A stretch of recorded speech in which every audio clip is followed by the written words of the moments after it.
Hi, everybody. Thank you for joining in for the Hopeful Action Festival on day two. I know it's a Saturday, and thanks so much for still making time and joining us today. We're very excited to begin our day today um, by going through the artwork exhibit, the virtual exhibition on the Mela website.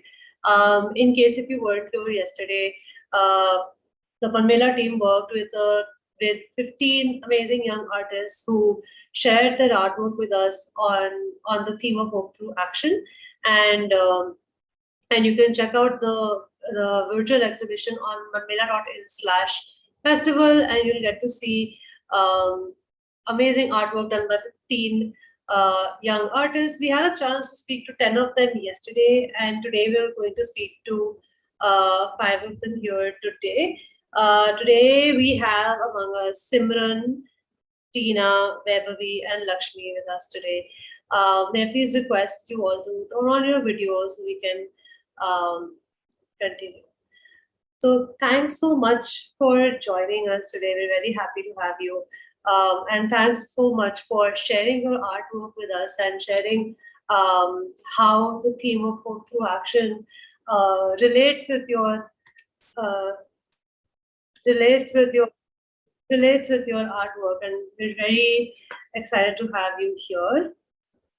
And today I'm going to go through each of your artwork and invite all of you to introduce yourselves, tell us more about you, tell us more about your art, tell us more about what you've created, and how you'd like to how you see the way art and mental health interact with each other, and how that helps you in your own mental health journeys.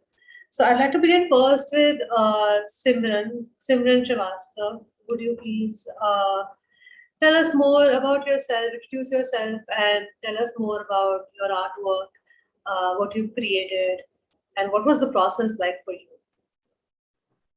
Hi, my name is Simran. I I'm currently pursuing my master's in psychology and working as a copywriter at a film agency called SNEHA. This entire process was very, I would say, almost therapeutic in a way. So the entire artwork is based on this art style that I actually started off getting into art with. So this is like essentially similar to the way I used to draw when I was 11 years old, and it's supposed to document certain parts of my journey where I felt like hope as a concept had actually started to get away from me until I actually like realized that hope is a very actionable concept in its own, in a way. I feel like if you're not like viewing hope as an actionable thing, it's just optimism or positivity. Hope demands some level of action for you to actually be hopeful, to be able to wake up the next day, to be able to actually check things off your to do list. All of those things require some level of hope and motivation to keep going. And I think that was majorly my idea going on with this. And a lot of this is also just like so throughout the artwork you'd also see a bunch of eyes just randomly popping in. They're also like supposed to represent the way I was always kind of monitoring myself and being monitored by people around me to behave a certain way and to act a certain way while I was going through my journey. So yeah, that's all I'd like to say. Thanks so much, Simran. I also have to ask, can you tell us more about this particular piece? You titled it a work in progress. Can you tell us more about what the piece itself is about and what your own process has been while developing this art piece in particular? It's called a work in progress because I feel like this is supposed to be a lot of things that I've documented all the way from my childhood to nearly my present. And since life is like a work in progress, I just thought that that was just really fitting for this piece specifically. And it's supposed to. come off as a childish piece because I'm trying to move away from all the symmetry and all of the way art often gets confined into a certain box about how it needs to be structured. And this is supposed to be anti that because that's also like been one of my learnings through all the things that I've gone through. Not just like stick to the rules without actually understanding the rules, and to understand, to like be able to break the rules, you also need to understand them at a certain level. I feel can't really break something you don't understand. And that was the inspiration behind the way I went behind making this piece, to actually reach a point in life where I can make things structured, or just like, going by a certain form of artwork, but completely moving away from that and having some level of like artistic freedom still, not being confined by things the way we also often get confined by societal pressure and things like that.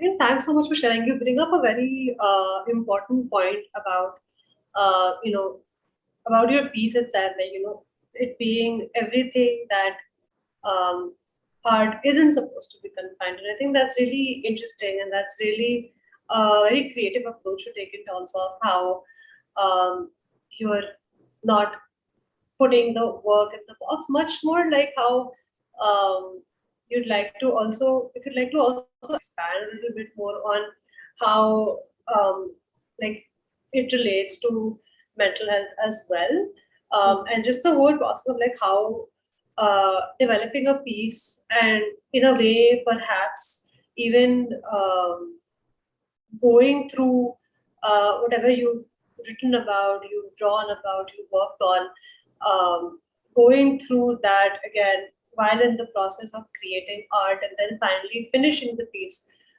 So, how has that journey been like for you personally? When I started with it, I would say it almost felt like taking an expressive arts therapy class because the entire process was very similar to the way I have gone through those classes. Mhm. And it was just, I think in the beginning, it was very conflicting because it's like when you make a comic about certain aspects of your life, how do you really put forth events that you feel are justified to kind of explain your mental health, And I feel like that's a very weird way to look at this when you're actually trying to achieve the opposite. Like I feel like a lot of times when artists create pieces, they also feel like, how do I actually represent things that will be relatable to others instead of just like trying to find a way to express themselves. And I feel like that's also like become a thing more ever since social media came in, and also ever since mental health sort of got commercialized along the way. So I feel like this is supposed to be more of a reminder that when we talk about mental health, when we talk about grieving and regretting and moving on and processing things and just expressing yourself the way you want to express yourself, um, we need to really look within instead of looking outside. And I feel like the second you start looking outside, you're looking without yourself because you just end up removing yourself from the equation. Even though you are the artist at the end of the day, you're only drawing what other people want to see, not what you want to show. And I think that was mostly how I went about this. And it was just, it was really hard to write about some of these things because they're all things that have impacted my mental health today. And while these are things that I'm still dealing with, I don't know if this is actually helpful in the sense that it's going to make other people want to talk about what they're going through as well, which I really hope that they do. But I feel it gets really tricky to know what to highlight and what not to highlight when trying to speak of mental health. Because mental health is not just big events that you've gone through. And it's also all these little things that happen on a day-to-day basis, like skipping a meal or not meeting a friend when you wanted to, or even the way the pandemic has affected people right now. And I think there are things that you just cannot verbalize or express at the end of the day. And mental health is a very complicated concept in that Oh, yes. sense. Yeah. Yeah, that's true. Thanks so much for sharing about your artwork and about yourself and your own journey as well. I really like to request everyone who's in the attendee list, please do go visit our exhibition. And if you have any questions for Sangath, please feel free to type them out in the Q&A box, and we will answer them soon. Now I'd like to introduce Pranita, who's joined us as well today. Pranita has written a poem in Hindi, and she will take us through the poem as well. I think you can play 1 minute of the poem, and the rest of it can be listened to later on. This is the interest of time, and then Pranita, you can come up and introduce yourself and tell us more about the poem after we listen to the first minute of it. Okay. Hello, everyone. My name is Pranita. You can call me G also. I'm from Raipur, Chhattisgarh, and currently I'm pass out BA final year. And just because I'm a poetry writer, I'm always wants to make a pupil aware through my poems. And जैसा कि हम जानते हैं शब्दों में शक्ति होती है. It means words have a power, and powerful words always created hope. जो कि एक शब्द जो रहते हैं हमेशा आशा की किरण बन के आते हैं. And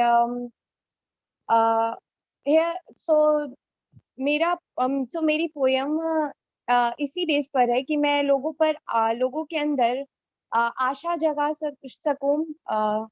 so here I am presented my poem. The title is खुद को निकाल खौफ से हौसला खुद का बढ़ा. So this piece of poem is not only words, it's a deep feeling it's a deep feeling for motivation and encouragement. This motivational poem of mine will give a hope and positive energy. So मैं अपनी कविता की कुछ पंक्तियां क्या यहाँ बोल सकती हूँ मैम? हेलो. हाँ, बिल्कुल आप बोल सकते हो, और हम Okay, 1 मिनट प्ले भी कर सकते हैं, तो आप बोलना चाहे आप बोल सकते हैं, जी. हम प्ले भी कर सकते हैं, जो भी आप. Okay, so मेरी कविता में की कुछ पंक्तियां जो कि मेरी पसंदीदा है. तूफानों की आंधी में, तूफानों की आंधी में तू खुद के भीतर आस जगा. तूफानों की आंधी में तू खुद के भीतर आस जगा. बहुत हो गया कैद में रहना, तू खुद के भीतर प्यास जगा. खुद को निकाल खौफ से, खुद को निकाल खौफ से हौसला खुद का बढ़ा, हौसला खुद का बढ़ा. माना कदम कदम पे शोर है, माना कदम कदम पे शोर है, तानों का अपमानों का मगर चट्टानों सा दृढ़. मन में बल तू भी ला, मन में बल तू भी ला. खुद को निकाल खौफ से हौसला खुद का बढ़ा, हौसला खुद का बढ़ा. सो ये कुछ पंक्तियां थी. And it's for motivational and inspiration. There's a people always feel sad and always हम हमेशा मेंटल हेल्थ के ऊपर बात करें तो बहुत सी चीजें होती है. आमतौर पर दिन ब दिन हम कहीं ना कहीं मेंटल हेल्थ के मतलब मेंटली कहीं ना कहीं कुछ चीजों से जूझते रहते हैं. तो कभी कभी होती है कि जो शब्द होते हैं, जो वर्ड्स होते हैं, हमें डायरेक्ट गहराई दिल पर लगते हैं ऑलवेज. सो पोयम्स एक ऐसा मीडियम है जो कि आपके अंदर आशा जगा सकता है, आपके अंदर पॉजिटिव एनर्जी इंक्रीज करता है, आपके अंदर आपको इंस्पायर करता है कि आप बहुत सी चीजों का सामना कर सके. So my poem is for inspiring. That's all. Thank you Praneeta. आपने जो ये बात कही बिल्कुल कि पोएट्री इटसेल्फ, क्योंकि उसमें जो शब्दों की जो पावर है वो चाहे किसी भी इमोशन से लिखी हो वो, अगर पोएट्री अगर आप सुनते हैं या देखते हैं या पढ़ते हैं तो उसका एक अलग ही इम्पैक्ट होता है। वो शब्द जो कहते हैं, शब्द शब्द फील होते हैं, वो बिल्कुल ऐसा होता है। और आपकी जो ये पोएम है वो बिल्कुल ऐसा ही फील कराती है सबको। तो बहुत बहुत थैंक यू कि आपने हमारे साथ अपना टाइम शेयर करा, अपनी पोएट्री शेयर करी और हमारे से बात करी आगे। और बिल्कुल जो ये मेंटल हेल्थ का कनेक्शन पोएट्री के साथ भी काफी गहरा है। और मैं आपसे पूछना चाहती थी कि क्या आपके लिए खुद के लिए ये पोएट्री लिखने का, इसको परफॉर्म करने का प्रोसेस कैसा रहा? क्योंकि जब आप ये लिख रहे थे तब आपके मन में क्या चल रहा था? क्योंकि अक्सर ये होता है कि पोएट्री एक ऐसी चीज है कि पढ़ने वाला अपने मतलब भी समझ सकते हैं, लिखने वाले के अपने मतलब होते हैं।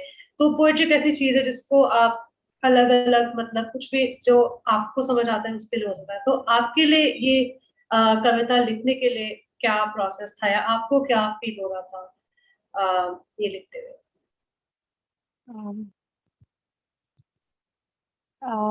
मैम, जब भी हम पोइट्री लिखते हैं सो हम दो तरीके से पोइट्री लिख सकते हैं।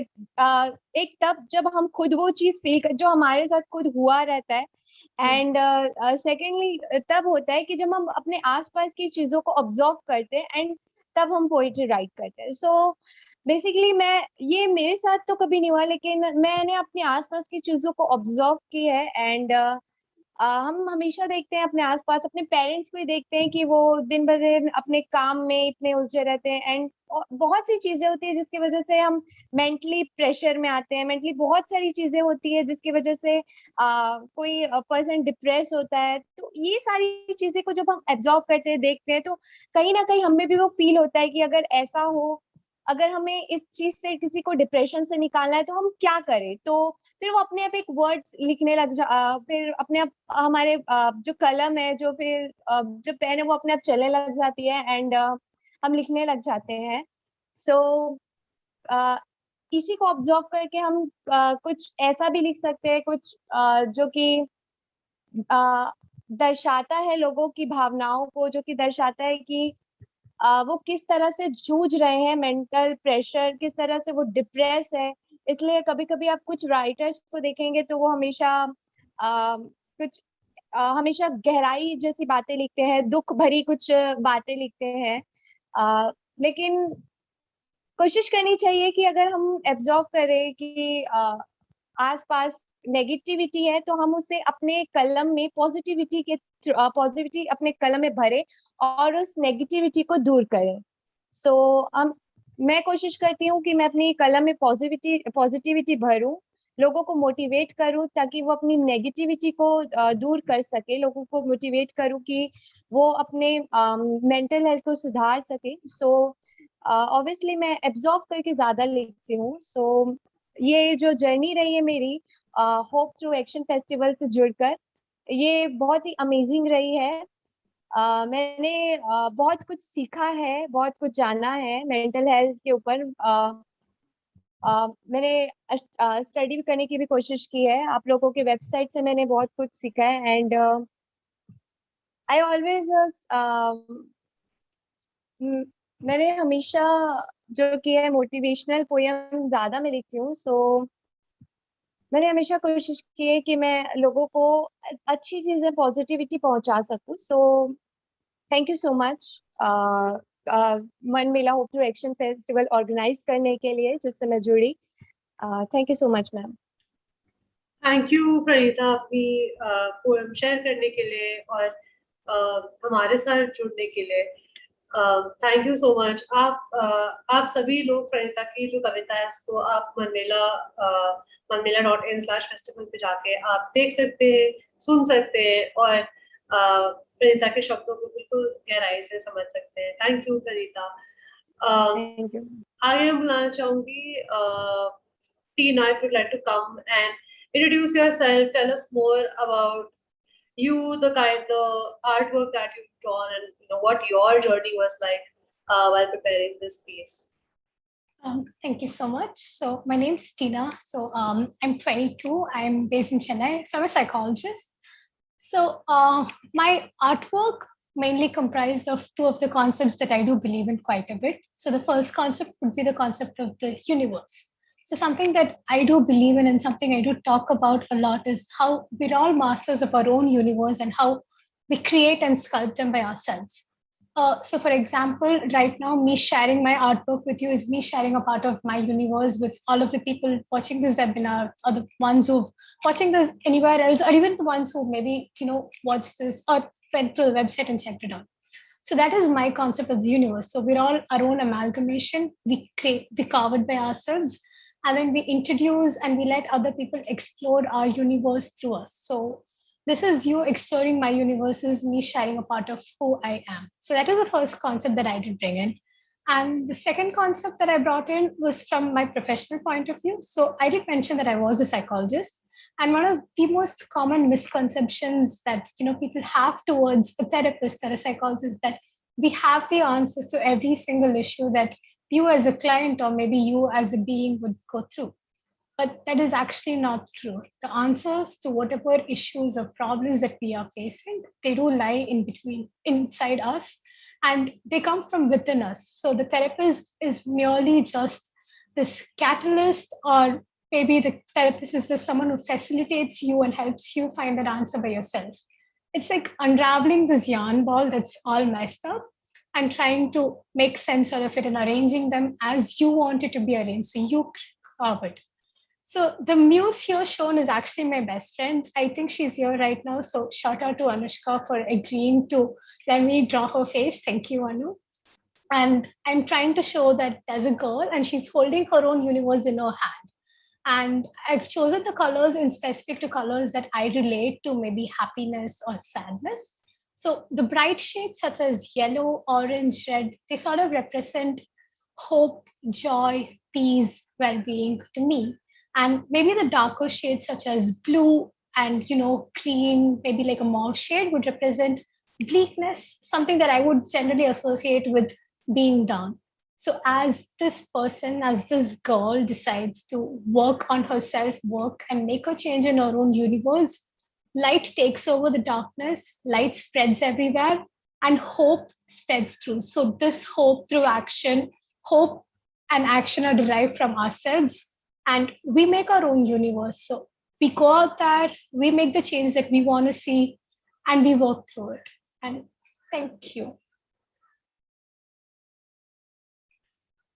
Thank you, Tina. That's just so beautifully put, and I especially really like the name Universe. Like it's really wonderful how you put it all together and took us through your entire process as well. It's been very helpful to listen to you, and especially like you come from a perspective where you are a mental health professional as well. You work in the field, and I think that's a really wonderful way to put your thoughts across as well. I did want to ask you, like, how do you also like use art, like such as that you created here, or how do you use art in your own professional space as well? Do you incorporate art in the way you talk to clients who come to visit you? So how do you incorporate that, and how do you see that working with young people and their mental health? Right. Oh, thank you for the question. So for me, art is a lot more personal than professional.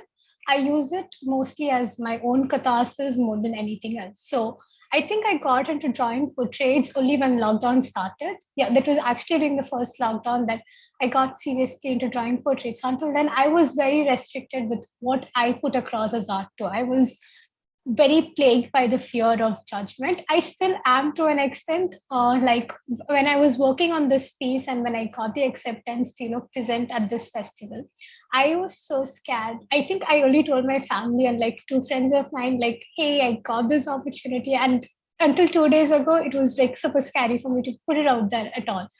And when it comes to a professional setup, yes, art therapy is an entire modality of therapy that we do use in client settings.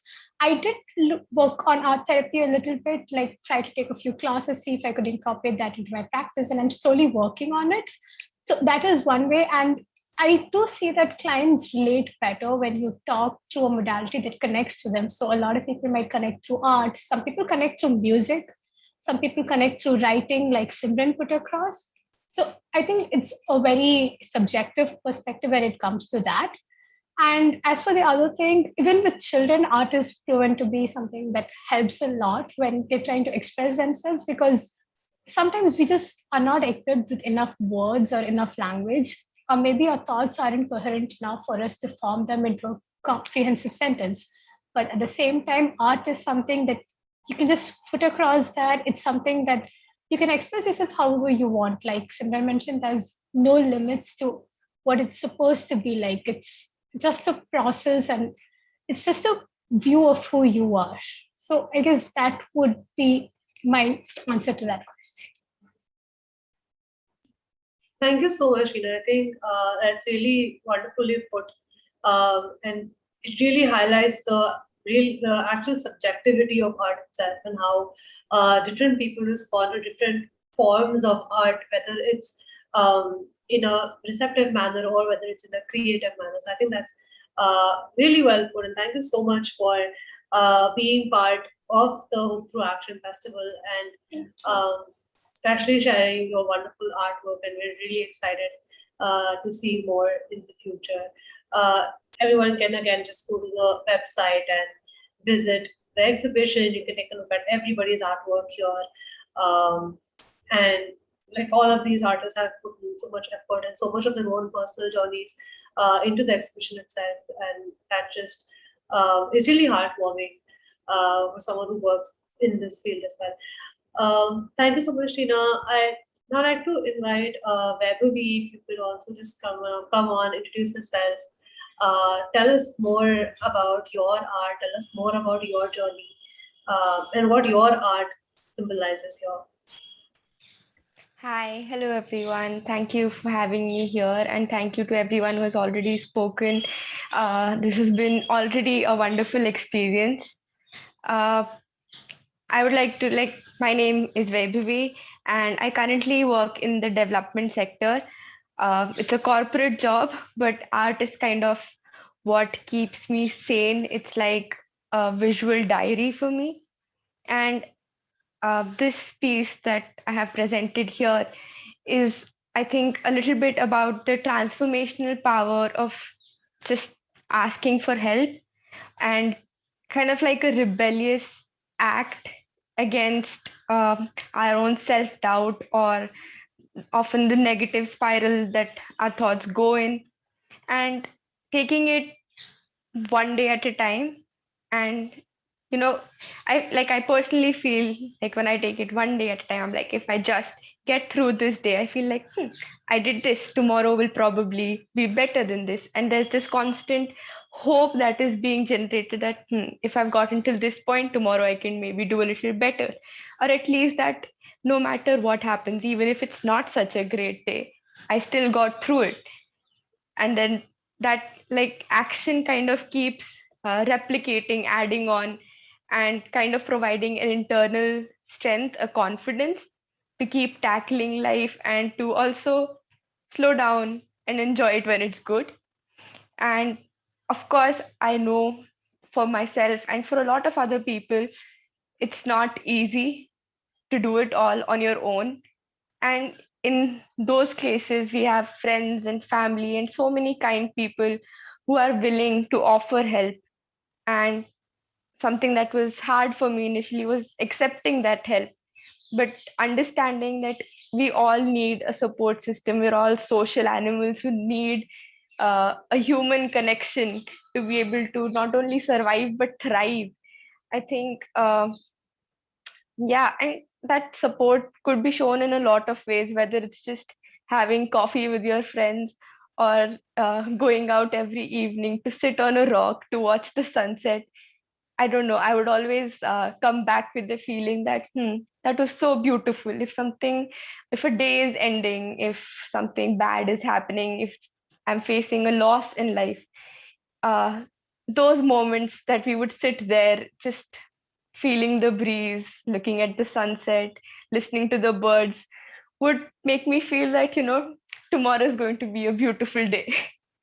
And this painting, like a lot of my other work, I owe it to my friends who have given me the space, the time, the kindness that I didn't even need. I realized to be able to create the artwork that I have done so far, and the artwork that I'll probably keep creating till the day I die. Yeah, that's it. Thanks. Thanks a lot, Bethany. I think it's a beautiful portrayal of what you just told us, and I think this artwork is absolutely beautiful. I wanted to ask you, like, you named this artwork Sanctuary, and I think that's a wonderful name. Are you like? Do you think you can tell us more about how you came up with the name and how you came up with the name Sanctuary in particular for the title? It sounds really serene, positive, nice, and like it's a great name for an artwork. But I'm also curious to know how the process of titling your art piece was like for you personally.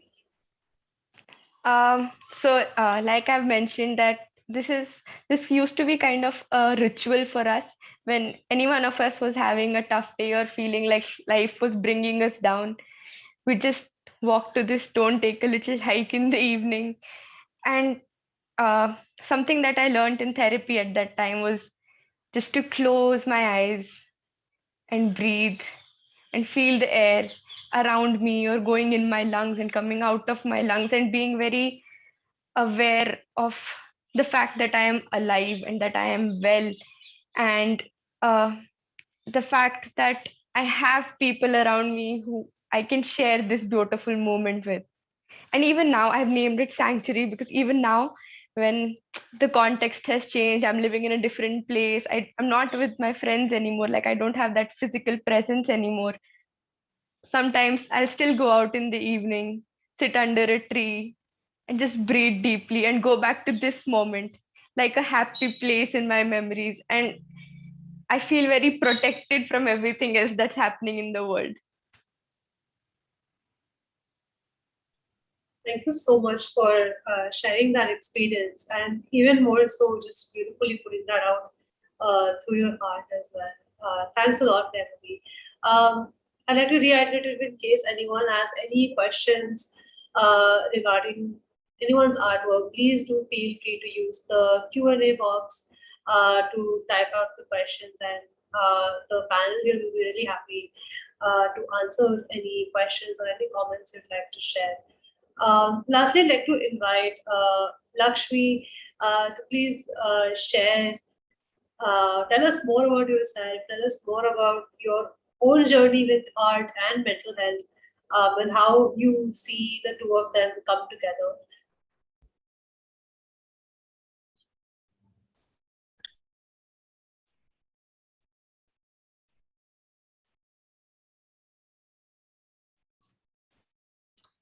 Hi, thank you so much for having me. I'm very grateful for this opportunity to share not just my art, but also my experience. I'm a little nervous because I haven't really talked in public about this before, but I want to. I was initially just going to be vague about the meaning behind this piece and the rest of my art, but I think I have something written down, so I'm just going to read what I've written.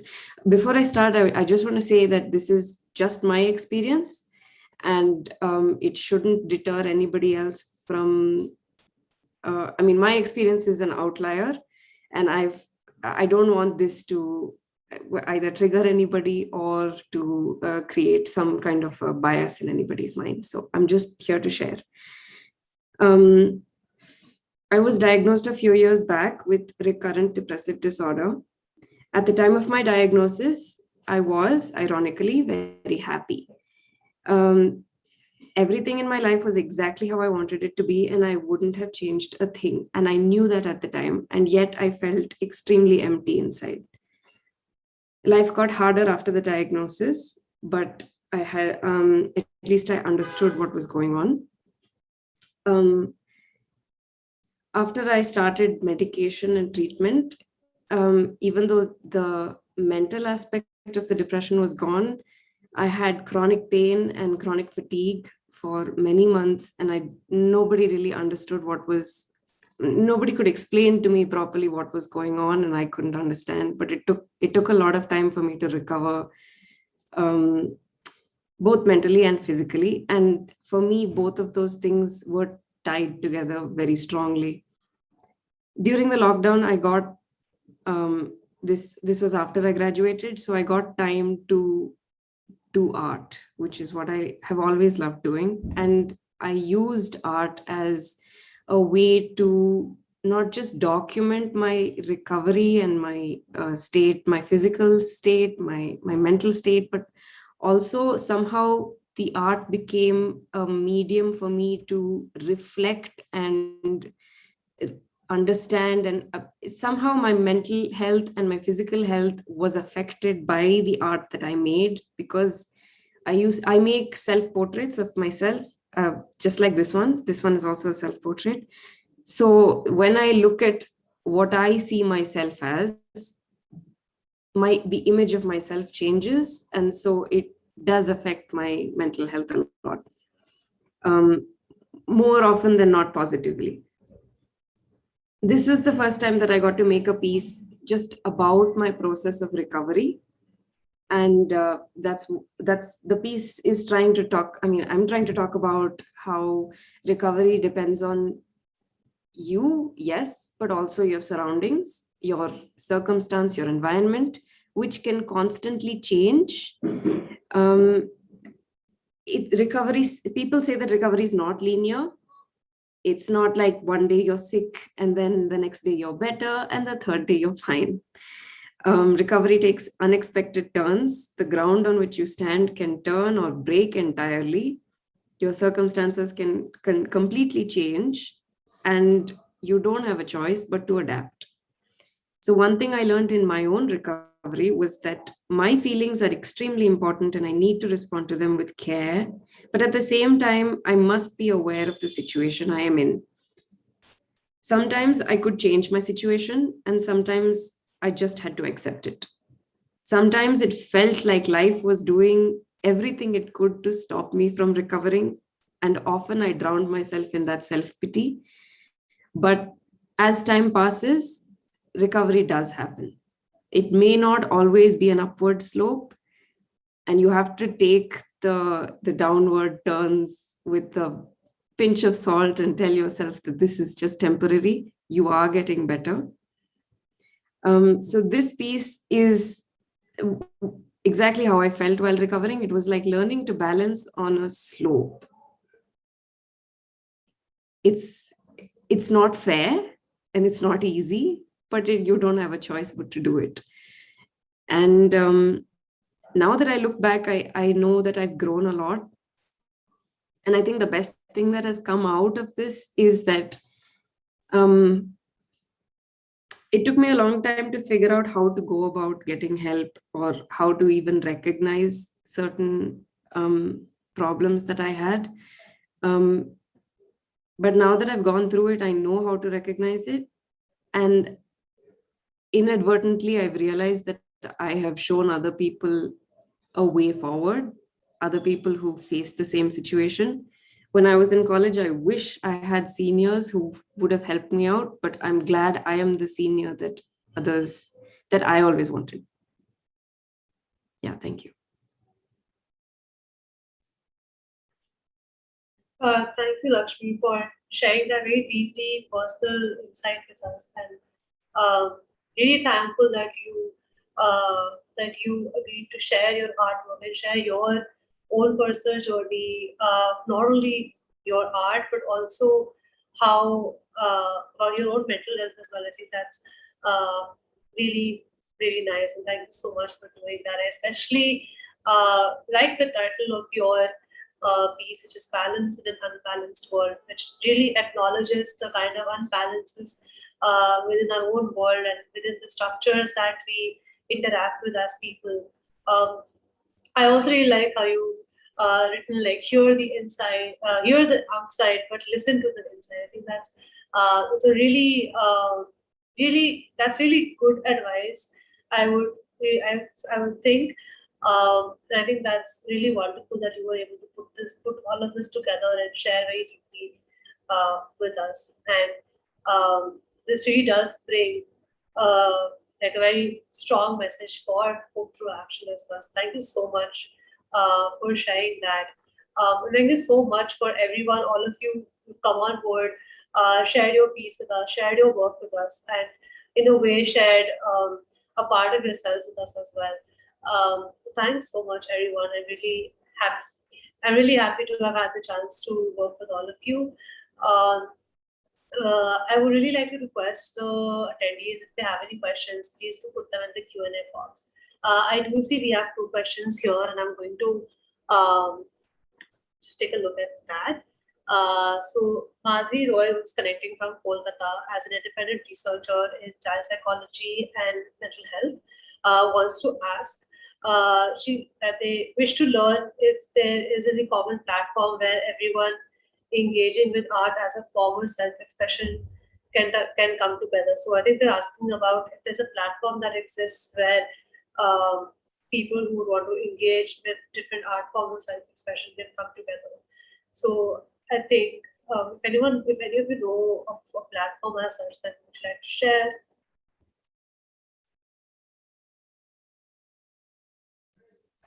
As far as I know, a lot of us use Instagram to share our art and our thoughts. Yeah.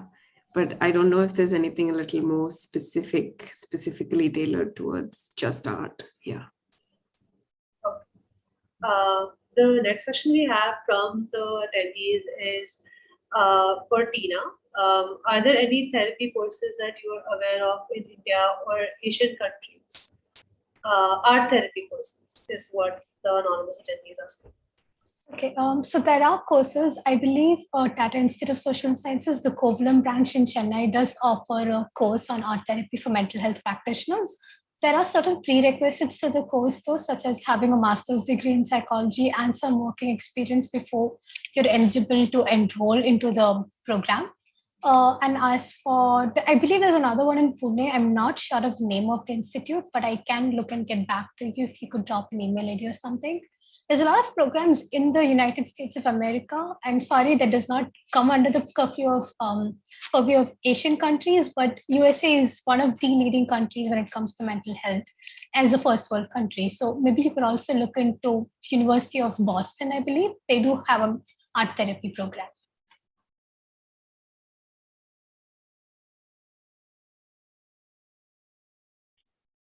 Thank you, Tina, for sharing that with us. We do have a little bit of time, so in case if someone does want to ask a question, and please do feel free to share that in the Q&A box, and we'll be happy to answer. Okay, would wish to connect? Thanks. Okay, so I think some of the panelists would like to connect with you also, in case if you are comfortable being contacted. Please do feel free to drop in your email addresses if that's something you're comfortable with, and they can get in touch with you. Thank you so much, everyone. I think this was a wonderful way to start a Saturday morning, to just be here with all of you and talk to you about you and your artwork. And I'd again like to request everyone to just go visit our website, manmela.in/exhibition, where you can see beautiful artwork by all 15 of the artists who worked with us during the festival. Thank you so much. And in case if anyone has any concluding remarks, please do feel free to share any of you.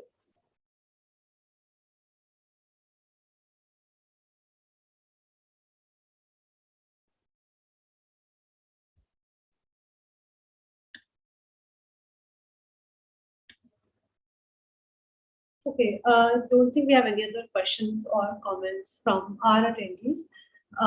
Thank you so much, Lakshmi, Navavi, Tina, Pranita, for joining us today and spending your Saturday with us. We're very excited for the rest of the day, and would really appreciate if you'd like to attend the rest of the festival as well. We can move you all into the attendees panel as well. Thank you so much, and thank you so much for sharing your art, for sharing part of this with us today. Thank you. Thank you, Arunima. This you. was a wonderful experience. Thank Thank you you. so much for the opportunity. Thank you. Thank you, Sangath. Thank you. It's okay to talk. I really enjoyed working on Thank you so this. much. Thank you so much, ma'am. Thank you. That was our session for today on the various art forms that we've seen on the website, on the virtual exhibition. Our next session is going to start in another 8 minutes. So great to begin that session sometime. I'd like to invite Shweta to introduce and tell us more about our upcoming session. Hi, Arunima. So, Hi. hi.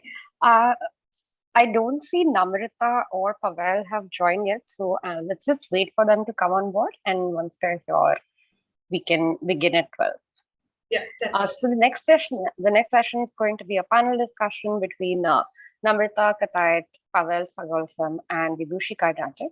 All three of them are contributors to the Mann Mela web museum. You can see and explore their stories of mental health that they have shared with the platform on mannmela.in. Over the next half an hour to 45 minutes, all three of them will be talking about their experience of sharing their story with the Mann Mela platform, as well as what the impact of talking and sharing their story has had on them, as well as others around them. We'll begin soon at 12 p.m. So please please wait with us, and we'll give time to our panelists to join and set up.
Hi, Namrata. Hi, I just heard from Pavel that said they'll join in just 1 or 2 minutes. Okay, so shall we begin? Hi, Vidushi. Would you like to switch on your videos? We see you.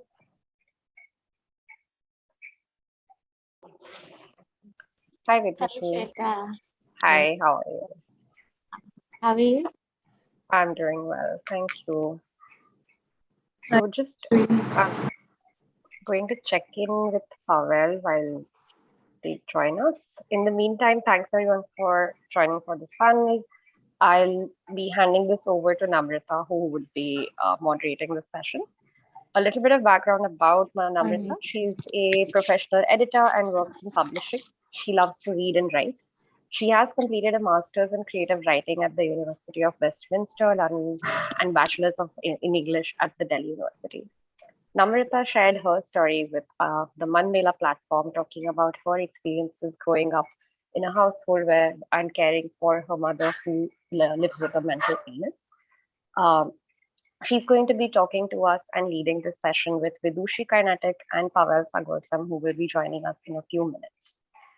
So over to you, Namrata. Thank you all for holding this great festival here. At least especially in times of COVID. So this online platform is a great opportunity, and I would like to begin by discussing what this Mann Mela is actually. So Mann Mela Hope Through Action is a 2-day virtual festival being hosted by It's Okay to Talk Youth Mental Health Program to celebrate personal stories of mental health. It's Okay to Talk Mann Mela Web Museum brings together 9 young people's mental health stories from across India that give you a glimpse into their personal experiences related to breaking stigma, finding support, and recovery. We believe that telling our personal stories about mental health can help create a world where no young people are left behind because of mental health problems. Today's panel discussion features contributors who have shared their mental health journeys with the Mann Mela Web Museum, and we will hear from them on why they shared their mental health story, the impact that this had on them, and their messages for hope for young people. So you guys can see our stories on www.mymela.in and ask questions to all of us via the chat box. So hey, this was the short introduction about the festival and what we're going to be discussing today. And Shweta has already introduced each speaker, right? So however, I'll just give a quick again a redo of it that I'm Namrata and I'm a professional editor and I work in publishing. Pavel writes and conducts training on sexuality and gender, LGBTQ+, and co-founded the Chinky Homo project that aims to compile an anthology of lived realities of queer person from Northeast India. Vidushi is a cybersecurity expert from Haldwani, Uttarakhand. So this was just a quick recap of the introduction. And so I am hoping that that Pavel is here. However, I'll we'll just go ahead with our questionnaire. So this. One thing that I want to begin with is asking, all of us who are present here, like Vidushi, me, and Pavel really shared our stories. So I want to start by telling, but also asking that what really prompted us to share our story. So I'll just begin with myself. What really prompted me to share my story was exactly what was written, what I shared before that. When I was going through all that, I thought that it will hold some meaning one day, and that anything that I'm struggling with will not go in vain. So I felt that any episodes of depression or anything that I have gone through, not in a simple way, but in any episode of mental health issue that I've gone through, will definitely, I'll be able, by sharing that with other people, it'll resonate with other people also one day. And maybe, because when I was going through it, I really wanted to connect with other people who would tell me what is really happening. So I felt that because I've gone through it, maybe, somebody would be able to connect with me. So that was why I felt like this story meant something. And I would like to ask Vidushi now, what prompted you to tell your story? Hi. Actually, when I was going through all of that, there was a lot of stigma and discrimination attached to it, as I shared in my story too. So basically, the main issue with mental illness is that we all have to face that. Because of that, we are not able to overcome our whole that scenario. So I just want to make people realize that it's okay to have that. It's okay to feel that. It's easy to overcome that because there were several steps that my parents take, my teachers take at that time to help me overcome that. So by listening to my story or might be going through that, someone can get inspired and can come to know how they can reduce that stigma and discrimination and overcome that. So that was the reason that I shared my story. Yes, thank you, Vidushi, for really explaining it well. Pavel is here, so I think I would also like to ask Pavel what prompted them to share the story.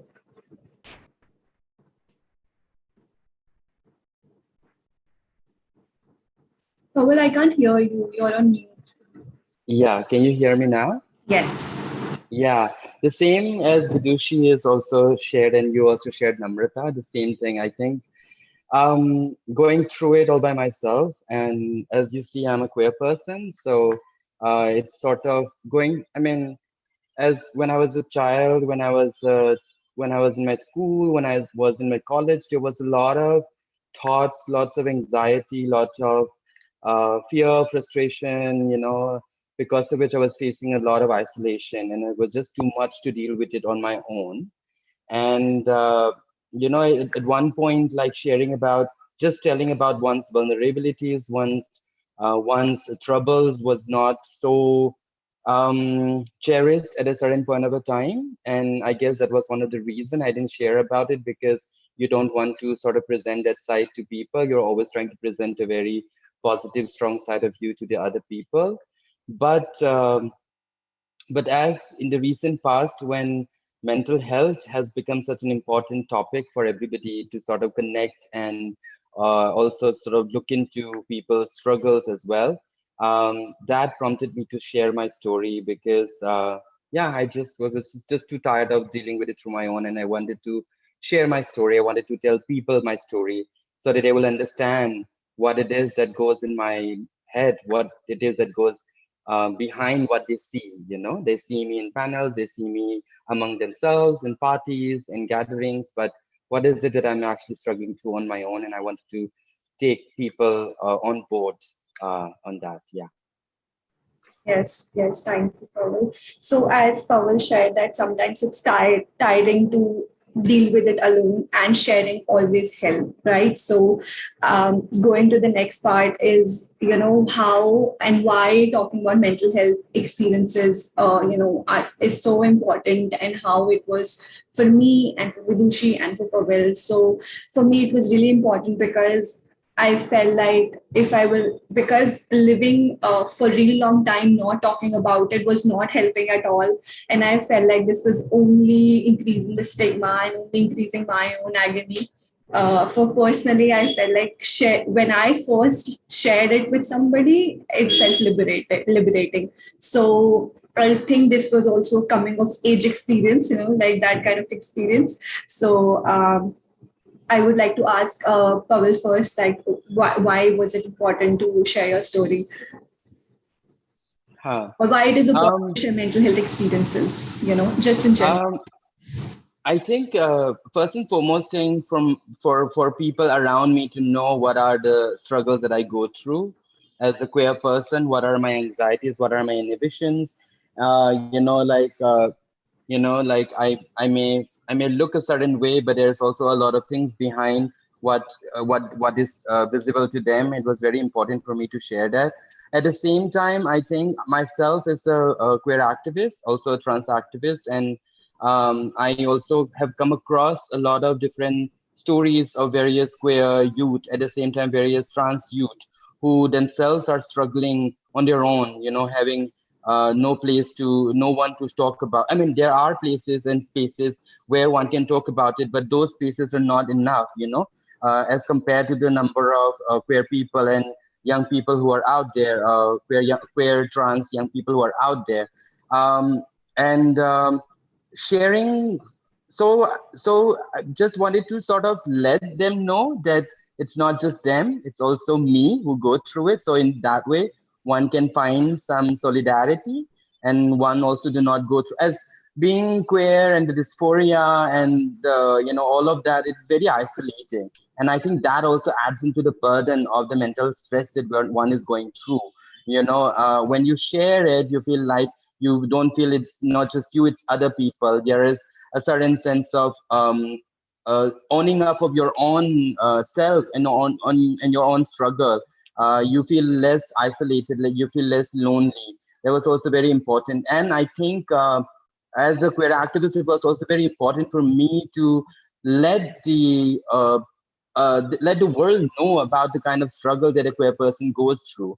I mean, all of us at the end of the day have to struggle along the same line. For example, if it comes to sustaining a career, being able to sustain an education, thinking about future, planning about future, carrying on, trying to have a social life, because we're a social animal. We need to have people around us. There are so many struggles that we have to go through, I think, which is shared among every one of us. But but when you are a non-gender non-conforming person, when you are a queer person, what are the other struggles that you have to go through? And if those struggles are recognized, if those struggles are acknowledged, what sort of difference, what sort of understanding would people make of me?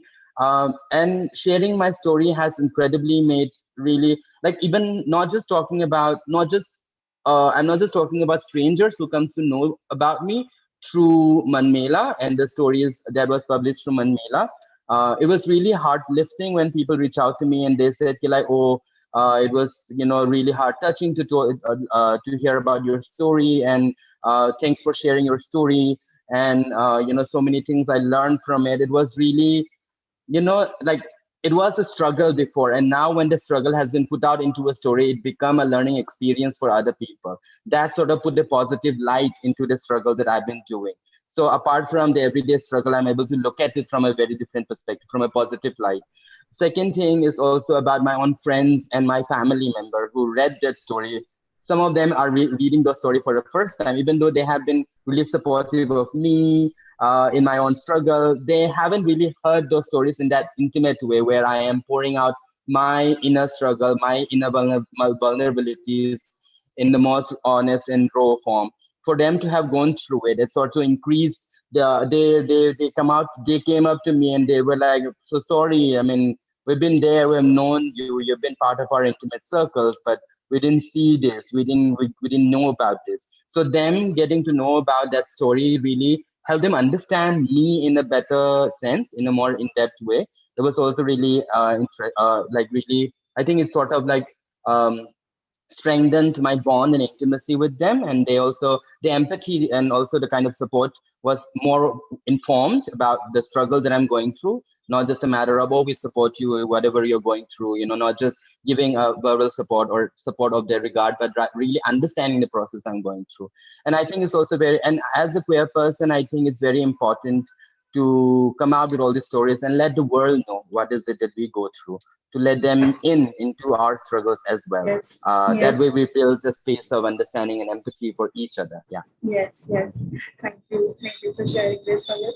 And now I would like to ask Vidushi. So, can you tell us, did you feel nervous when you were scared, or were you scared when you were telling your story? Did you feel like what other people would think when they'll read the story? What was your reaction or experience?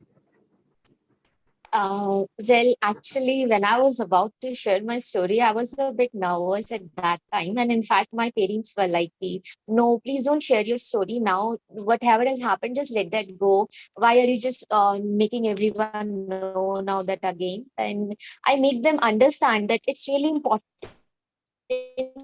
for others to know what I was going through, because there was this image that everyone has made of mine in their mind, like she's mad, she's possessed, or something like that. But I want everyone to know what I was going through, what actually was happening with me. Because only after learning my story, after listening to my story, everyone can relate, and my experiences will definitely gonna help other person. what's the issue in a society that every 5 in 1 person is in depression or is having any type of mental health issues, but they're not able to come out and speak about that just because what society will think, what people will think about that. So it was really important for me to come and share my story. And definitely the team which I worked through was really helpful and supportive. Really an awesome session. It was really awesome sessions during the story sharing. So that was good. And lately I was happy that my parents were agree, like, okay, then you should go and share your story. We are with you. And that support really helped me at that time. Rest what people thinks about me, that really never bothered me. Yeah, it used to bother me, but when all of that happened, like that stigma which I used to face at that time, then lately I was like, okay, fine, let them think whatever they want to, but there are people who need to listen my story that can help them. So that's why I wanted to share that, and I shared my story. Yes, yes. Thank you, Vidushi, for sharing this also.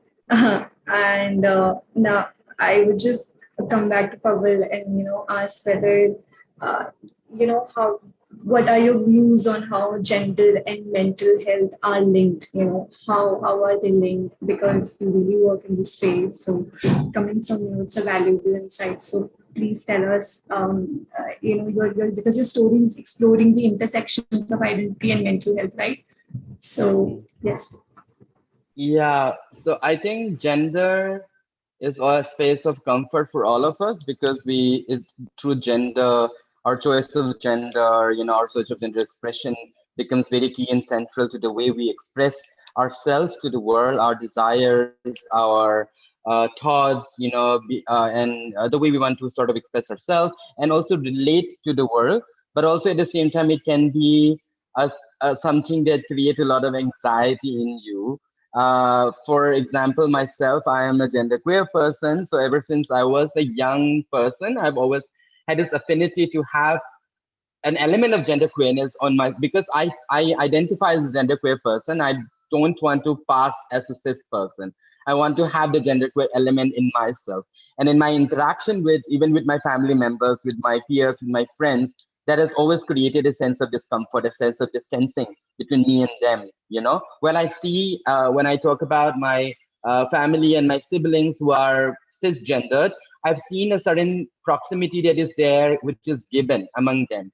But when it comes to me and my family member, there has always been a sense of awkwardness, a sense of, like there is emotional care and all of that. But I feel like there is some bit of distance there. There's something that always comes in between us that also drove me to isolation, not just, and I'm talking about all the other interactions that I've had. So I think it's very, for me, gender has played a major role in terms of the kind of mental health issues that I have gone through, the anxieties when it comes to like feeling isolated and going through it alone. When it comes to like the kind of discrimination, violence that I face, in on everyday term, when people sort of like disrespect you and then say things to you which really hurt you. At the same time, also I think it sort of harp onto your own self-confidence and self-esteem also in a lot of ways, like you're trying to present yourself in your best possible way, but people don't seem to understand that. There is always some sort of incongruence in the way you're trying to communicate with the world. You're trying your best to put forward your ideas and your best foot forward, but people seems to be very suspicious about it. People that seems to not understand what you're trying to say. And then you're like, I'm talking in the same language as you speak. There is no difference in the language I'm speaking. I'm not speaking some alien language, but what is it? That element of gender nonconformity, which is there in the way I present my gender, in which I express my gender, has always been a sense of anxiety for me. And then after a point, I think when we talk about gender, there's also a lot of stereotypes that comes in play in terms of, like body stereotypes, beauty standards. Gender is not just about identifying with a certain gender and then sort of like, presenting yourself as man or women. There's also a lot of stereotypes that comes with it. If you're a man, how you're supposed to be. If you're a woman, how you're supposed to be. Even the stereotypes around trans people and gender non-conforming people, it's still steeped in that binary.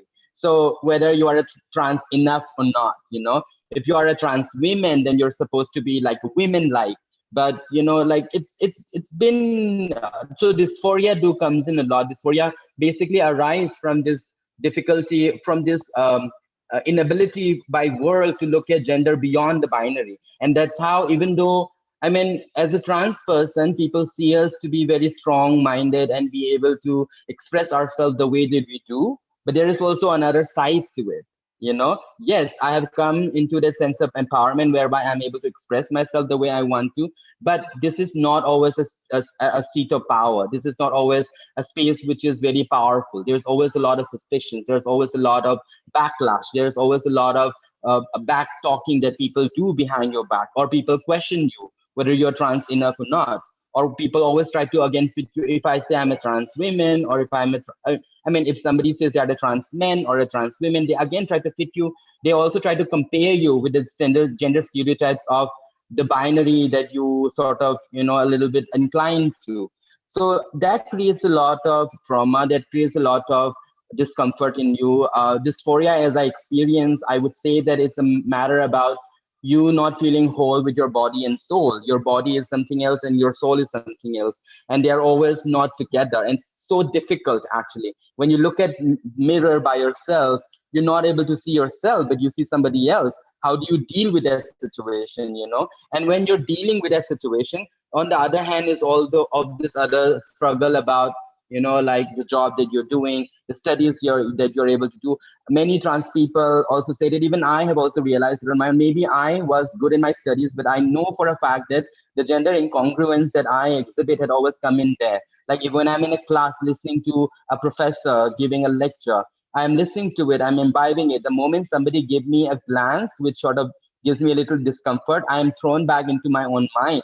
And then I'm not really able to relate to the work. So this to and fro, this constant to and fro, this constant, projection of gender stereotypes and expectations on you. And you're always constantly weighing yourself whether you, you abide, whether you, this pressure to conform to them.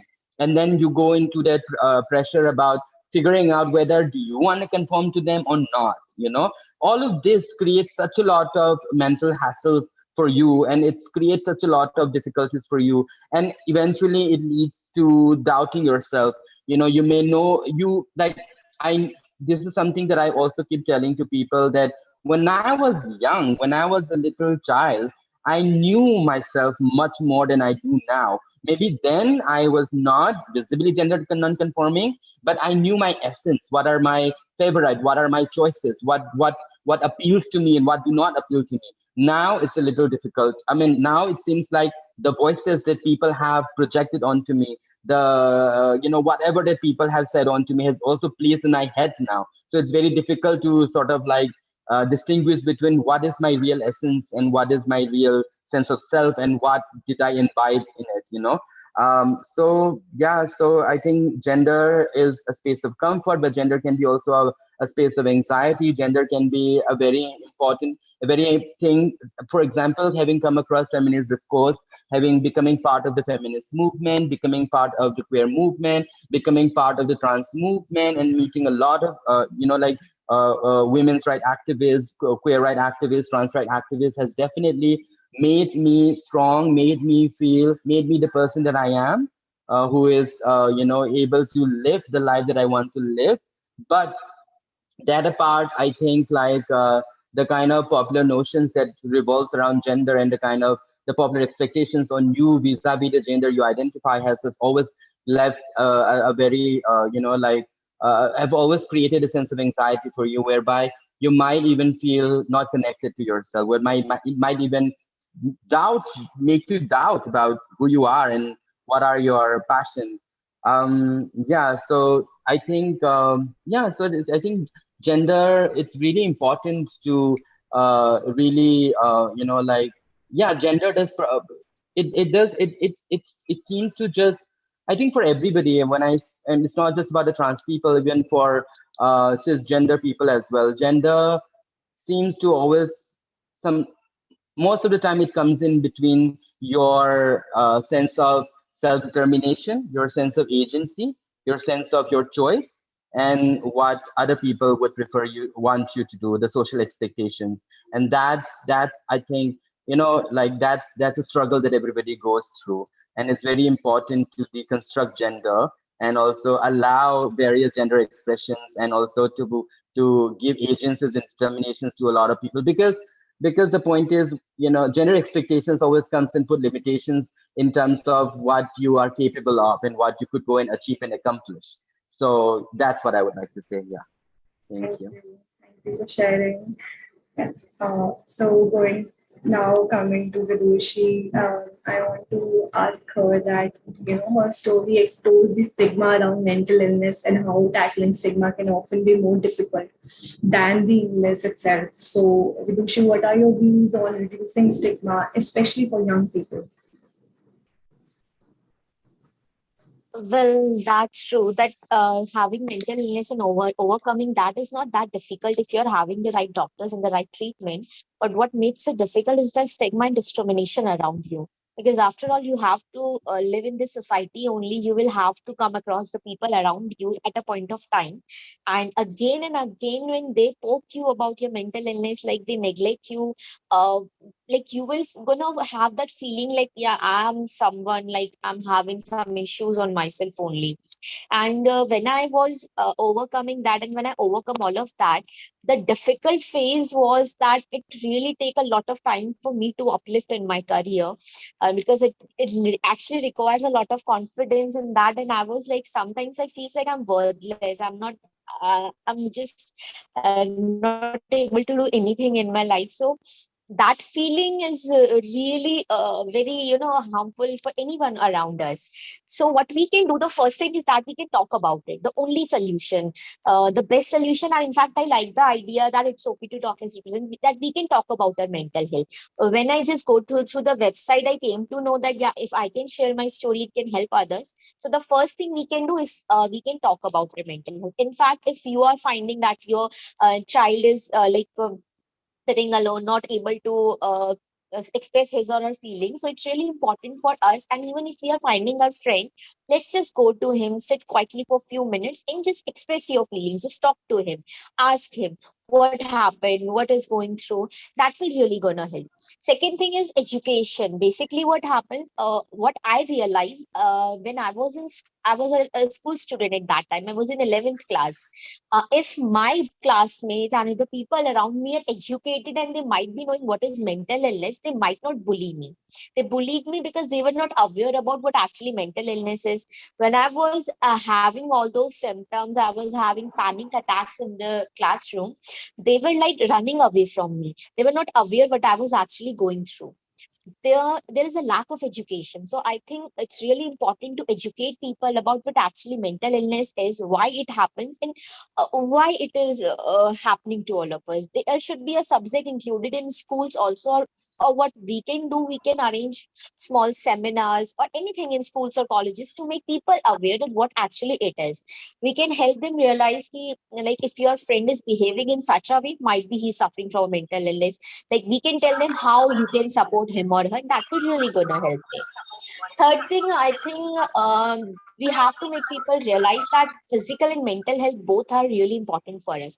We say we are healthy, but when we are healthy, we are healthy when we are physically and mentally fit. According to society and according to all of us, the definition of being healthy is that you are physically fit, you are having all the reports normal. But that's not true. If you're mentally ill and if you're physically fit, then you can't say that you're completely fit and fine. So one has to remove this like inequality between physical and mental health. We have to bring an equality between both these health and make people realize that just the way they focus on their physical health, they have to focus on their mental health as well. Next thing, which I myself experience is that I overcome the shame. Before sharing my story, the only thing that I have to do is to overcome the shame, because moving back to that school, giving papers and facing all those students who used to bully me, who used to laugh at me, and going to that coaching classes, and that requires a lot of guts. And the only thing that I have to do at that time is to overcome the shame. Like I have to accept myself that I'm having mental illness. That's okay. That's completely fine. So the fear, the shame that we are having, we have to overcome that. last and the only thing that everyone has to go, like, be honest with your mental health. If you are feeling that you are having anything, make your parents know that, make your friends know that. If they are not able to understand, you make them understand that. Unhe convince karo, just do anything, but let them understand what you are going through. Because if you are honest with yourself, only then you will gonna overcome that. Because if we delay this, it will take a, a very big and drastic image, and that will gonna disturb all of our lives. So it's really important to be honest with ourselves and accept that, yeah, we are having mental illness, so that's okay. Like, if you are having fever or any cold, you just accept that. Tell to your parents, like, I think I'm having a fever, I should go to a doctor. Then why not we are doing same with mental illness? We have to do that. So this is the only thing that I want to say to young peoples as well, that kindly accept it, that yeah, you are having it, that's fine. What happens actually, it's my own experience. Like, after I just completed all of that, I was on a job interview, and even when I go to on a job interview, the people are like, whenever they used to ask me, ask for medical certificates and all. So it was a recent job I had in Delhi. Now I'm in Delhi and having a job here. So it was because of a reference. So someone told them that she was suffering from a mental illness and all. So there was a very large interview session regarding that, and the main questions were not from what I'm having, what skills I'm having. The questions were relatable to my journey. How you overcome that? Are you fine now? Will it doesn't get repeated and all? So yeah, I think this is the only issues we have to make people understand. This is how we can overcome it. That's all. Thank you. Yes, thank you, Vidushi, for sharing.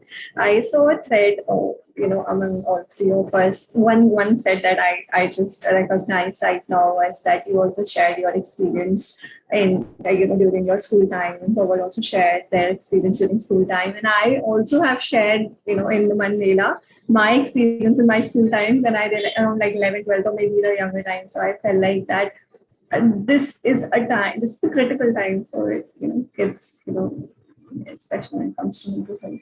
Um, yeah, so coming to the next part, which is a question to both of you, is that both of you lead awareness initiatives focused on empowering others to share their experiences. Do you typically self-disclose your own mental health experiences when you do this? How has this approach been helpful? So, how is it like when we share our own story and we realize that we're able to connect more? So, is that empowering or what?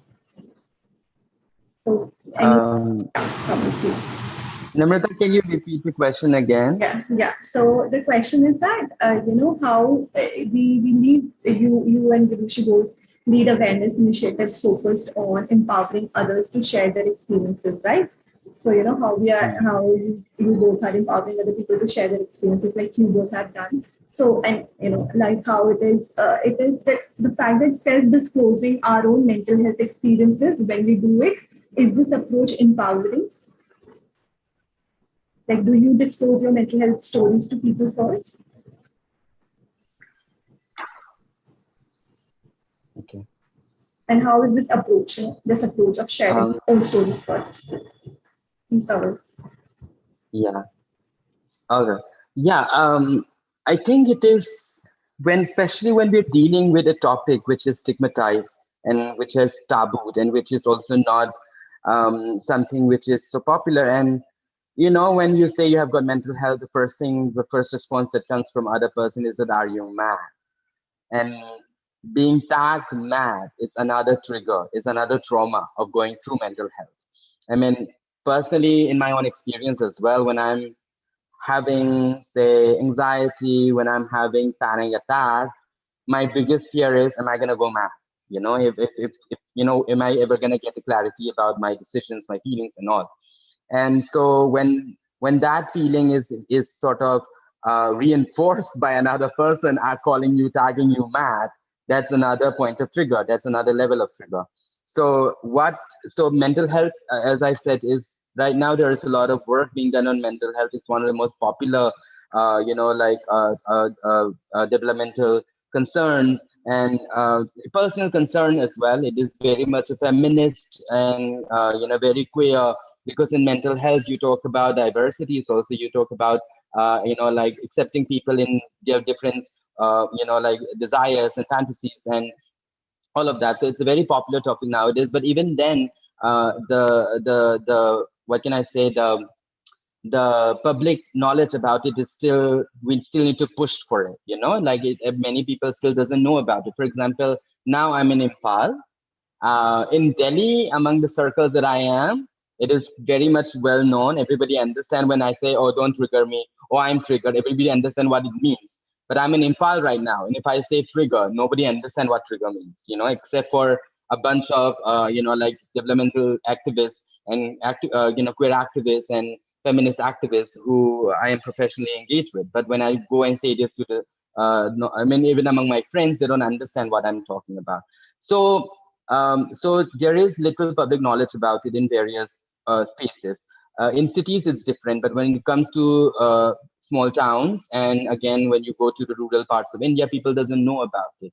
And the person who is going through this mental health feels like it is themselves. There is that feeling of, am I the only person? I think I'm the only person going through it.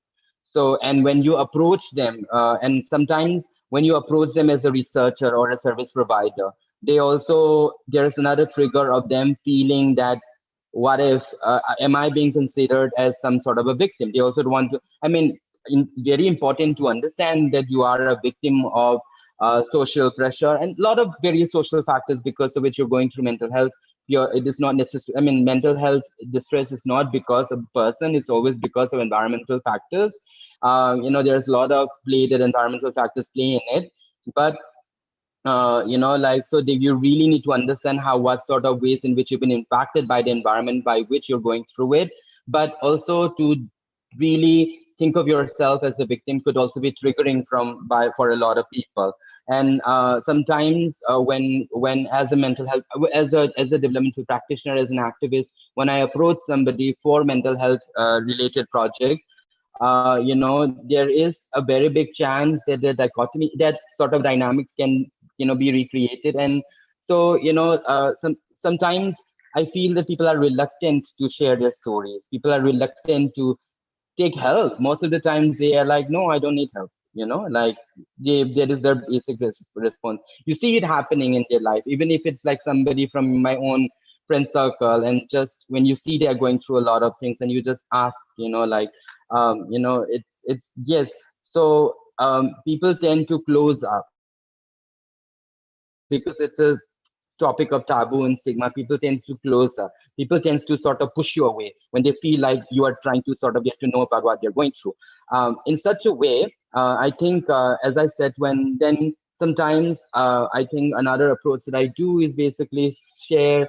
I make it a point not to share all about my mental health problems because I don't want to burden on them, because I think that is something that I've gone through as a developmental practitioner.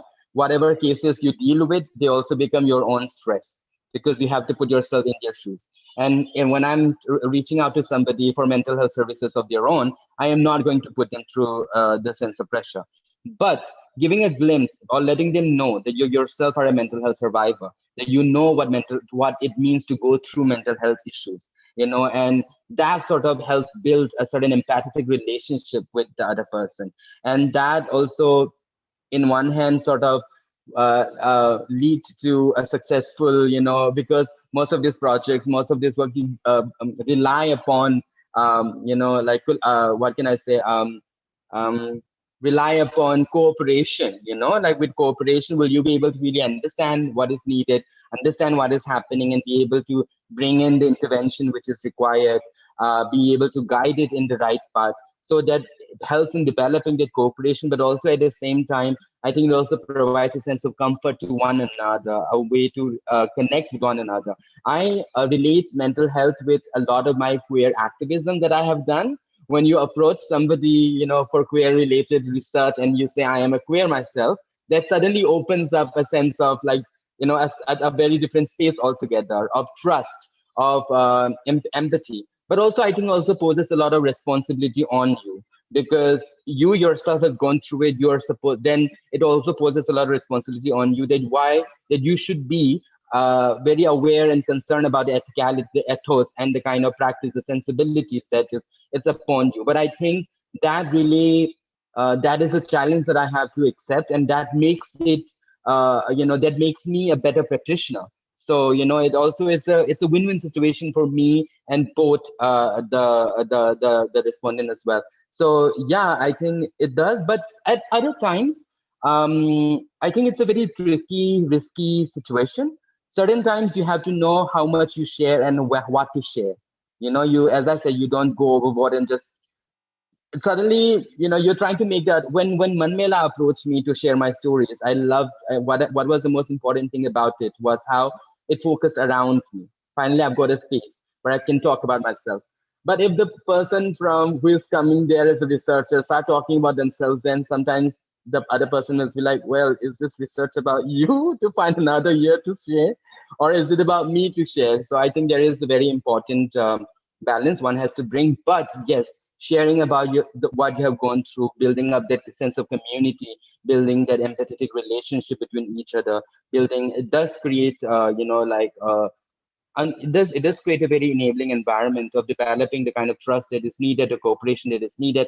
But at the same time, I think for a community who is still under the purview of stigma and taboo, what is very crucial to making it a mainstream or mainstreaming the issue is to form a strong community around it. So, sharing experiences, connecting through experiences also really help establish that sense of community. And when you're together as a community, would you be able to really turn the attention of the world, all the research, all the funding that has been pumped into it? If that sense of community is not there, if we're not able to really bring out the realities, it will not really lead on to the next step of policy interventions or creating services and all that thing. So I think it has definitely proved. For example, recently in Manipur, when I came to Manipur, I also tried to, I came here because of COVID, and I also was taking a little break from my work. But I also don't want to sit idle, and I wanted to sort of like reach out and see what is happening in Impal at the moment. And I, at many times, it was during COVID times as well. So the COVID wala mental health issues and the queer wala, because all of them were in certain cities, these young people were in certain cities at some point of the time. Now they're all back because of COVID. Suddenly family coming out and all of things are on over them. In other cities, they were able to find their own queer spaces and be able to, they were on that step of embarking on the life they want to live. And now they're thrown back again. So, there was when I started connecting with them, there was a very uneven power dynamics between me and them, where they were like, they see me, my profile, my Facebook profile, and all of that. And they were like, your family supports you. You are an activist. Like, they feel like I don't go through mental health issues at all. And, so there was also a sense of, I think, intimidations that they felt, but also a sense of, it was really hard to connect. But when I start telling them that I'm myself, that I am taking a break because of burnout, because I'm going through mental health and I needed to take a respite, I came home because I want to take a break, I'm going to therapy myself, then there was an instant sense of connections with them. They were like, oh, you also go through the same. I said, yeah, mental health is not something that only if you, like, everybody has their own set of mental health issues, and I have my own mental health problems, and I understand what anxiety means. Maybe your reason of anxiety, maybe your struggle is different for a different reason, but I also have my struggle. But I do know what it means to be in that space, and that was a sense of connect. Another thing which really helped was, then they asked about how I have been dealing with my mental health processes. So then I told about how like being part of Mela, being part of this fraternity, and also getting encouragement to take therapies and help. And when they hear about my stories, it also motivates them. And then I remember they had a lot of inhibitions when it comes to reaching out for help. And then when they hear my own story, they were like, okay, so, because they place a lot of faith and trust in me as one of their senior and senior activists, somebody that they look up to. And when I tell them like this is the process and how I have really benefited from it, how I have not benefited, but how it is really helping me out, I think that also like provided them that sense of like, okay, these services are Yeah. wanted to Yeah. thank you, Namrata. Yeah. Thank you, Pawan. Really insightful and encouraging. Vidushi, what are your thoughts? Well, yeah, actually, Enlightening Hope Within was started just to erase the stigma and discrimination that is in society. Actually, Haldwani is a very small city, and their peoples are like basically, if we talk about like having mental illness, so the only perception is that you are possessed by an evil spirit or something like that. So it was really important for me to make people aware about that. And on the initial phase, I never used to told my story to anyone who is coming to me and interacting with me. But lately, I realized that it's important because what happened? There was a student of mine, and he was suffering from all of that. And actually, I'm a close friend of him. So he came to me and told his whole story to me that, "Mama, I'm having this and all." And I tried to make him understand it, what actually it is. You should go to a doctor and all so on. So he just said to me, "No, ma'am, you will not understand. You have not gone through this. I'm going through this, that and all." At that time, I realized, no, it's important to make other people listen to our story too. Then I told him my story, how I overcome it, and that really helped him. He was about to relate to me, and he was about to take some experience from that as well. Then there was a kind of confidence that boost up in him, low, like, okay, my mom was able to overcome, so might be I can also do that. She go to a doctor, and in fact, he go to the same doctor I was taking treatment from. So that really helped him, and I realized that yes, self disclosure is really important. What was happening actually, and at that time my friends were like, "Why are you spreading your story again and again? Why are you going through that?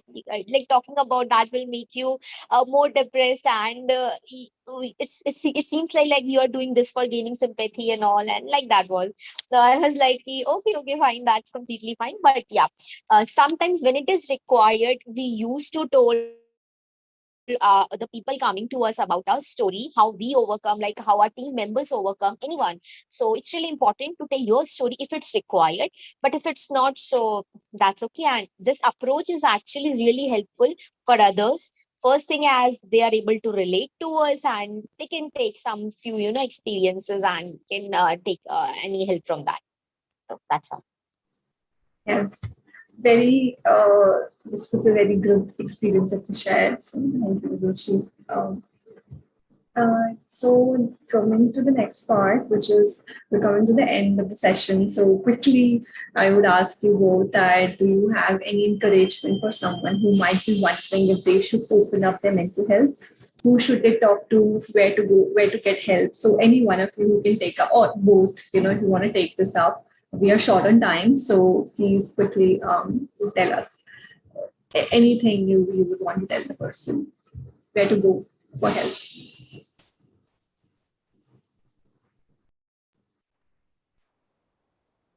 Well, yeah, I just want to say a small message to everyone that first of all, don't think what people will say around you, even if you are fit, even if you are not, everyone will gonna say something about you.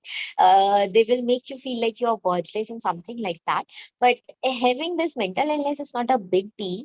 The only thing is that we ourselves make it a bit taboo for ourselves. So it just stay normal with it. It's okay to have it. You can easily overcome that. Like me, you, and everyone around us are having that issues, and everyone is overcoming that. We all are same. कोई like special scene नहीं लगे हमारी कि हम ही लोग ठीक हो सकता है, and you're not able to go for it. So be normal, stay calm, and if you think like your parents are your best friends, go to them, talk to your friends. Anyone can listen you. But if you are finding you're not able to share that with anyone, and like no one is there to listen you, so we are having so many helplines. You can contact there, you can go there and share your stories, like you can tell them about your feelings. That will really gonna help. So that's all. Thank you, Vidushi. Pavel, is not here like me. So I would also say the same that please talk. As an encouragement, I would say that just open up. And if it's difficult to open up, please reach out to people you can trust, because I've seen trust is a very important factor when it comes to mental health. It's difficult to open up to people. We feel that they'll judge us or they'll not hear us. So, but however, if we take the initiative of disclosing it to someone that we really care about, or somebody who cares about us, it really helps. So please just do that. And so the next, coming to the end of it, would be, the theme of this festival is hope through action. So Vidushi, what does this mean to you in one sentence? For me, it means breaking a cycle that is running from a very long time. Oh, wow. Nice. Thank you. Pavel, I wanted to ask you that question before, that what's the encouragement you would like to give to somebody who wants to open up about their mental health and whom to reach out for help? Yeah. It's incredible. When I was young, going through all of it, like I had to hide it. There was no space to talk about it. There was no, people wouldn't understand it at that time. But now there is a lot of spaces, there is a lot of organizations, there are a lot of, resources which is available on internet as well. There are lots of organizations in various cities who are providing mental health resources. Mela, It's Okay to Talk is, I think, one thing I would say. It's Okay to Talk is one of the most famous, one of the most fabulous spaces to reach out to in terms of the kind of work that they do. They do a lot of varied space. I mean, there is counseling services that you can avail from psychologists, psychiatrists, and various other crisis intervention spaces. But it's also very important to actually reach out to a community of people, the community of people and organizations and groups who are working with it from the perspective of a community, because then you don't necessarily just feel like that you're the person who needs help, and that's it, but you also become part of a community. I think that is even more better. I mean, that's how I have also felt it. One of the reasons why I did not reach out for help was because I didn't want to. I felt like, how is it going to change my sense of feeling alone? But then now, like, it's very important to reach out to there's spaces like It's Okay to Talk, where they're trying to build a sense of community. There's a lot of groups and WhatsApp groups, and there are lots of groups, forums that you can actually reach out to. There are also various other Instagram profiles who try to also do document lived realities and also bring in a lot of different experiences. Very important to look it up.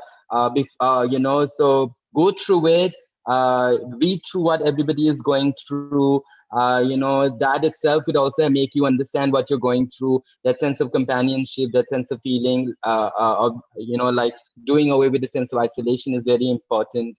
And I took a lot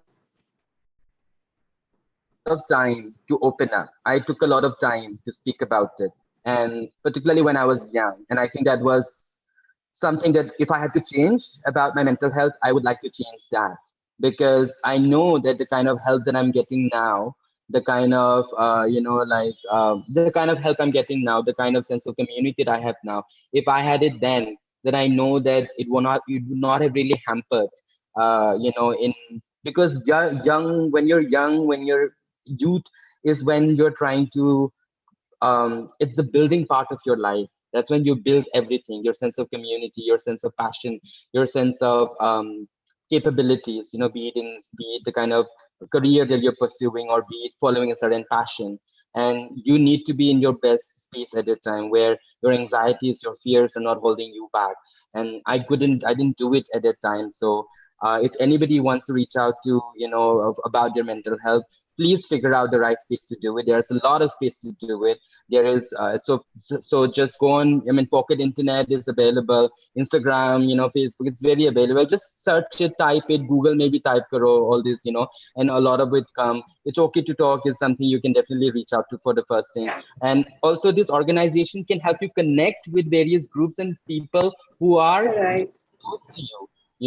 So get into the network, get into the community, get into the kind of work that's happening, get to know about it. You'll also like many of them will start resonating the kind of experience you're going through. That is the start of taking care of your mental health, and then going on further, you can also getting into therapy, getting into group sessions, listening circles. All of this is really help, and as soon as you want to do it, please do it. As I said, one of the things that I regret is that I took time to get to it. And now the kind of wellness that I am in right now, if I had been in this space a couple of years ago, I know that, like I would be in a better space than I am now. And I think that's something that I would like to say to the young people once again. So this theme that the festival has this theme, hope through action. So in one sentence, what does this mean to you? Hope through action. To Yes. me? Just in one sentence, could you please mention this theme? I think it's like a mantra, the truth mantra for me, because the changes you want to bring, you can hope about it, but if you don't act on it, how is the change actually going to happen? So it is the mantra of today, mantra of now that will change your situation in the future.